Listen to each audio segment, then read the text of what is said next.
Hello guys, मेरा नाम ओम प्रकाश सैनी है। और अगर आपको हिंदी के नोट्स चाहिए हों तो आप हमें इस नंबर पर व्हाट्सअप कर सकते हैं। इसमें हम बात करेंगे कि वर्ण किसे कहते हैं और इसकी संख्या कितनी होती है।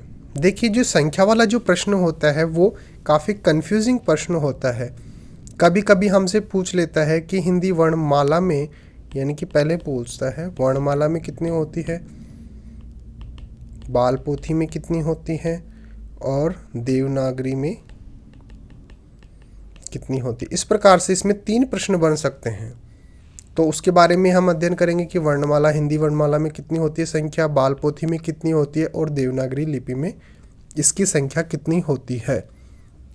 पहले अगर बात करें कि वर्ण किसे कहते हैं, तो जो वर्ण होती है वो भाषा की छोटी से छोटी इकाई होती है।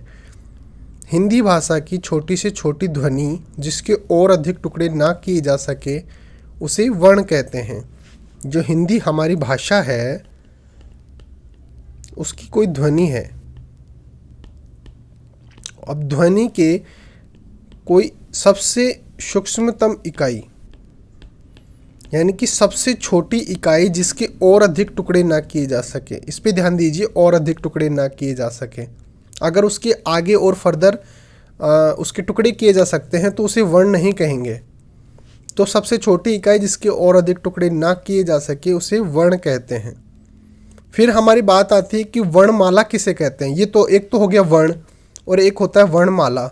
तो वर्ण में और वर्णमाला में आप कंफ्यूज ना हो, ये दोनों अलग अलग चीज़ें होती हैं। वर्ण तो क्या हो गया, सबसे छोटी इकाई हिंदी भाषा की।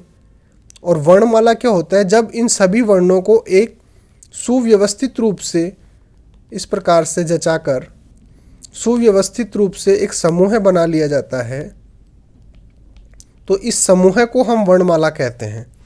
तो इसकी परिभाषा क्या देंगे, वर्णों के व्यवस्थित समूह को वर्णमाला कहा जाता है। तो वर्ण तो क्या होगी, सबसे छोटी इकाई, हिंदी भाषा की जो ध्वनि होती है उसकी सबसे छोटी इकाई वर्ण होती है। और वर्णमाला क्या होती है, वर्णों के व्यवस्थित समूह को वर्णमाला कहा जाता है। अब बात करते हैं इनकी संख्या की, जो सबसे महत्वपूर्ण प्रश्न होता है। हमेशा किसी न किसी परीक्षा में ये पूछा ही जाता है।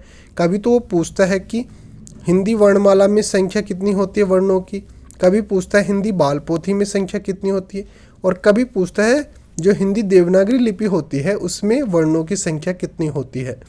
तो एक एक कर लेते हैं। पहले बात कर लेते हैं हिंदी वर्णमाला जो होती है उसमें वर्णों की संख्या कितनी होती है। दूसरी बात करेंगे बाल पोथी में, जो बच्चे पढ़ने के लिए जो यूज़ करते हैं किताब, उसे बाल पोथी कहते हैं। और तीसरा होती है देवनागरी।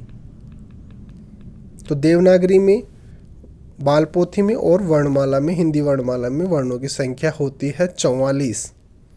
याद रखिए, हिंदी वर्णमाला में वर्णों की संख्या होती है 44। हिंदी जो बाल पोथी होती है उसमें वर्णों की संख्या होती है 49। और हिंदी जो देवनागरी लिपि होती है उसमें होती है 52। यही कारण होता है कि कभी कभी आपको 44 लिखा होता है, कभी 49 लिखा होता है, कभी 52। तो इसमें आप कंफ्यूज ना हो। हिंदी वर्णमाला में वर्णों की संख्या पूछा जाए तो होगी 44। हिंदी बाल पोथी में अगर वर्णों की संख्या पूछा जाए तो होगी 49। और हिंदी देवनागरी लिपि में वर्णों की संख्या पूछा जाए तो वो होगी 52। Okay, thank you.